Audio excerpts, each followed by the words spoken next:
What is up, YouTube? I am back with what might be my final Madolche profile, at least of this year, because we managed to get our invite this weekend at the Indianapolis Regional. We played through 9 rounds. We ended up with 2 losses and 1 draw, and we got 35th place. The cutoff was 48th.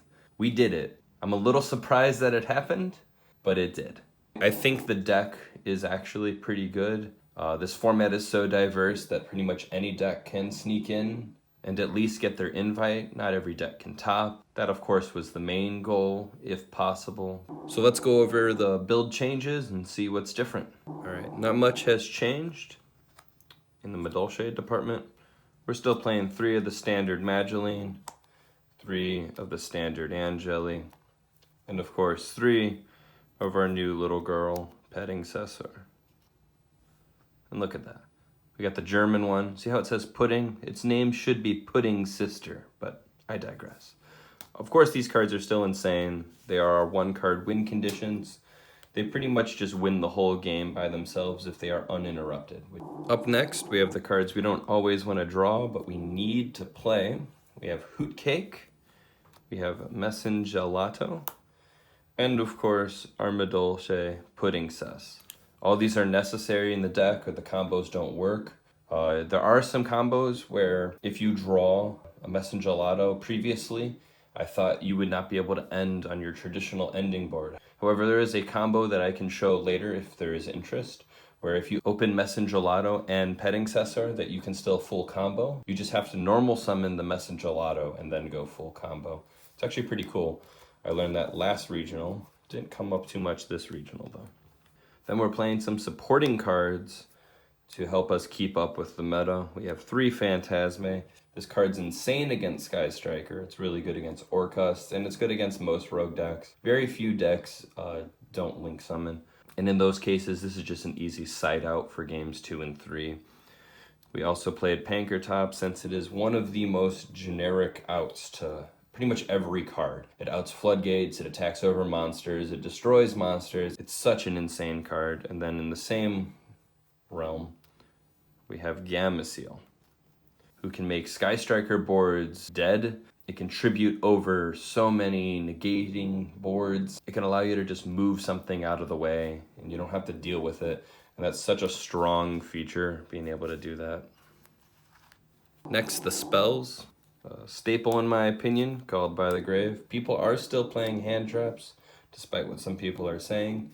And this card still deals with them because we can lose to a single hand trap. So sometimes this just gets you there. It also works pretty decently against Orcust and against Sky Striker.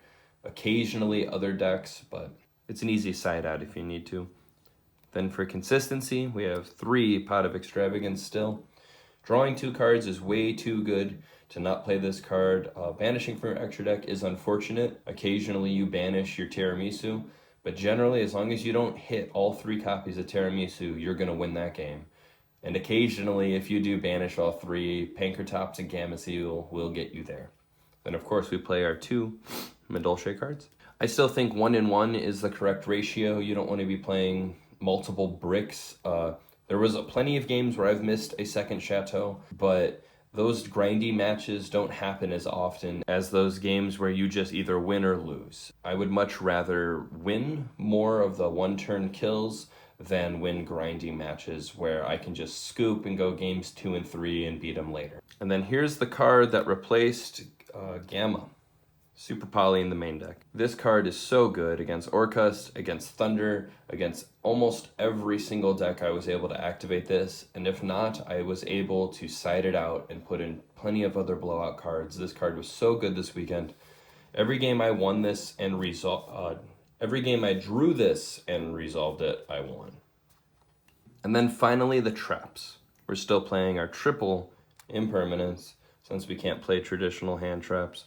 And then, of course, we're going blind second. We're playing triple evenly match. Evenly won me way too many games.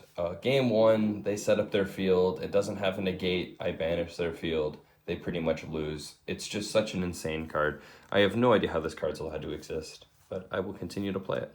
So the extra deck is pretty much exactly the same as it was the previous time. We're still playing the 3 Queen Tiaramisus. We're still playing the 3 teacher glass souffles. You have to play 3 of each because of extravagance. We're still playing the 3 chocolate a la modes. They're required, along with the 3 fresh sis tart.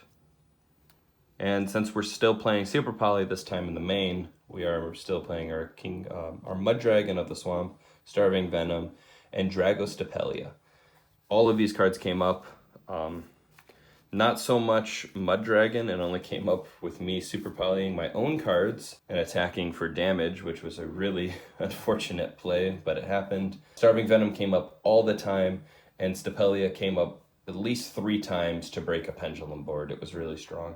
And of course it would be good against Thunder Dragon in theory. Finally, we have the side deck. So we played Triple Lancia. This card only really came in if I knew I was going to go first, because I don't like putting a monster in my grave because then I struggle. But against some Orcus players, they will make you go first because they'll find out, hey, I got evenly matched last game. Maybe I should make him go first. And they're right, they should. So this can still help skip their turn. This was kind of all day, but no real complaints. Then I played 3 Twin Twister. I hate Mystic Mine. I hate a lot of rogue decks. I hate Floodgates. This card was good all weekend. It's also good against Sky Striker. No real complaints about Twin Twisters. I wouldn't play Cosmic over it. I wouldn't play Mystical Space Typhoon over it. This card deals with Floodgates, and that's really all it needs to do. And then for all those annoying combo decks, we're playing the new card, Dark Ruler No More. We can't really play Nibiru. I mean, in theory we can, but if it gets negated and it goes to the graveyard, we cannot play. So I decided Dark Ruler will just work better. And it did when it needed to, but there was a couple interesting games where it didn't matter that I negated their monsters, their trap cards put in the work, because combo decks can still play Floodgates apparently. Then we played Traps, Solemn Judgment. I still love this card. I'm so happy it came off the ban list. I don't think I even put this in, except up against a Draco deck. But I still love this card and I still wouldn't change playing it.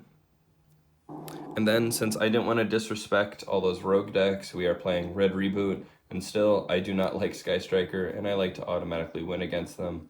We're playing Imperial Order. Red Reboot came up against the True Draco matchup. Imperial Order would have came up if I drew it against Sky Striker, but I didn't, unfortunately. I still got the win, though, so it didn't really matter too much. So yeah, that's it. We got our invite this year.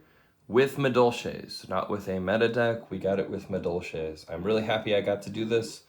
I got really lucky with a lot of my matchups. A full list of my matchups will be in the description. I will leave a short synopsis of relevant things about the matchup. And I just want to thank everyone for checking out all my videos. The Madolche community on Reddit and Facebook and all that. You guys are going to see this. I think it's cool that the deck can keep up nowadays. Even though it needs a lot of help from extra cards that are not Madolches, it's still really cool that one of my favorite decks gets to keep up in the meta. Alright guys, I'll catch you later, and if you want to see any combos, pester me and I'll get to it eventually. Alright, peace.